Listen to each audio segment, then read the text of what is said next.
So'nggi yillarda Turkiya harbiy sanoat sohasida misli ko'rilmagan sakrash amalga oshirdi. Ilgari asosan tashqi davlatlarga qaram bo'lgan qurol-yarog' tizimi bugun to'liq milliy loyiha asosida yaratilmoqda.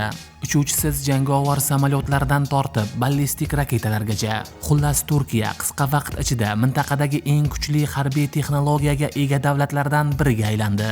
Ushbu videoda siz Turkiyaning eng kuchli qurollari bilan tanishasiz. Demak, video siz uchun qiziqarli bo'lsa, yaxshilab joylashib oling.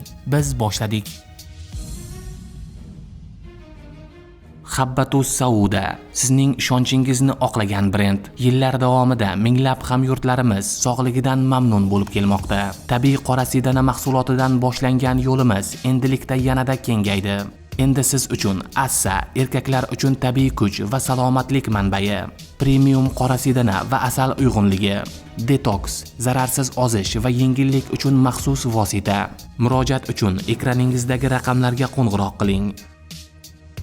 Bayraktar Kizililma. Turkiyaning istiqbolli uchuvchisiz jangovar samolyoti Bayraktar Kizililma 2022-yilda ilk parvozini amalga oshirdi. Ushbu loyiha Turkiya harbiy aviatsiyasini yangi bosqichga olib chiqishi kutilmoqda. U reaktiv dvigatellar bilan jihozlangan va yuqori tovush tezligiga yaqin parvoz qila oladi.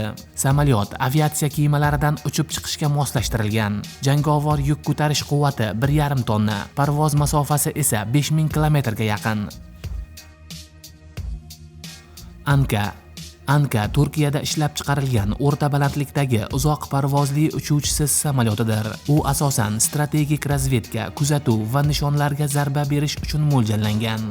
Anka sun'iy yo'ldosh orqali boshqaruv tizimiga ega bo'lib, mamlakat hududidan uzoq masofalarda ham ishlay oladi. Parvoz masofasi 200 kilometrdan yuqori, havoda qolish vaqti 30 soatgacha. Turkiyaning asosiy jangovar tanki Altay Turkiyaning ilk milliy asosiy jangovar tanki. Tank NATO strategiyalariga mos bo'lib, 120 mm silliq stol bilan jihozlangan. Tankka zamonaviy issiqlik ko'ruvchi nishonlar tizimi bilan jihozlangan. Dvigatel quvvati 1500 ot kuchi, maksimal tezligi 65 km/soat. Bora ballistik raketasi. Bora Turkiyada ishlab chiqilgan qisqa masofali ballistik raketa tizimi bo'lib, u 2017-yildan boshlab xizmatga kirgan. Bora yuqori aniqlik bilan strategik obyektlarni yo'q qilish uchun mo'ljallangan. Uning samarali zarba berish masofasi 280 km. Jangovar kallak og'irligi 470 kg. Shuningdek, u raketalarga qarshi mudofaa tizimlarini ham chetlab o'tish imkoniyatiga ega. Qanotli raketa Som ham Turkiyada ishlab chiqarilgan bo'lib, uzoq masofali, yuqori aniqlikdagi qanotli raketa. U asosan qiruvchi samolyotlardan uchiriladi. Bu raketa past balandliklarda uchib, radarlar uchun qiyin nishonga aylanadi. Zarba masofasi 250 km dan yuqori bo'lib, GPS va inertsiyali tizimlar orqali boshqariladi.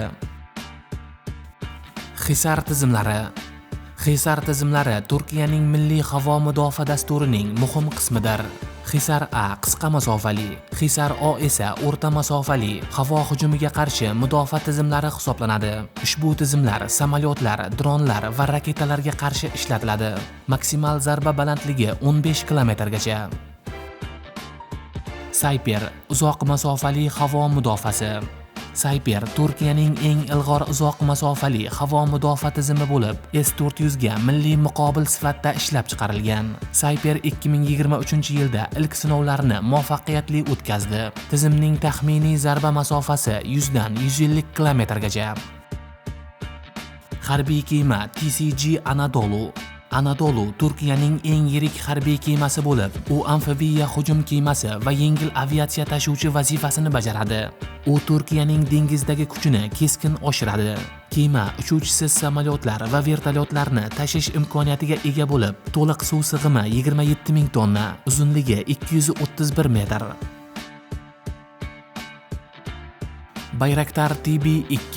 Bayraktar TB2 Turkiyani dunyoda dron texnologiyasi bo'yicha yetakchi davlatlardan biriga aylantirdi.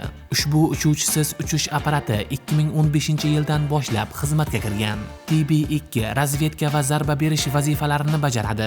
U MAM-L va MAM-C yuqori aniqlikdagi boshqariladigan raketalari bilan qurollangan. TB2 Suriyada, Qorabog'da va Ukrainadagi urushlarda o'zining yuqori samaradorliligini isbotladi. Parvoz davomiyligi 27 soatgacha, maksimal balandligi 8200 metr. Aksungur.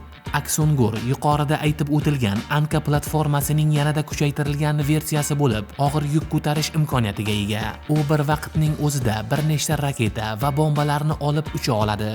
Aksungur dengiz nishonlariga qarshi ham qo'llaniladi. Maksimal foydali yuk massasi 750 kg. Parvoz davomiyligi 40 soatgacha. Do'stlar, keyingi videolar qaysi mavzularda bo'lishini izohlarda yozib qoldiring. Keyingi videolarda ko'rishguncha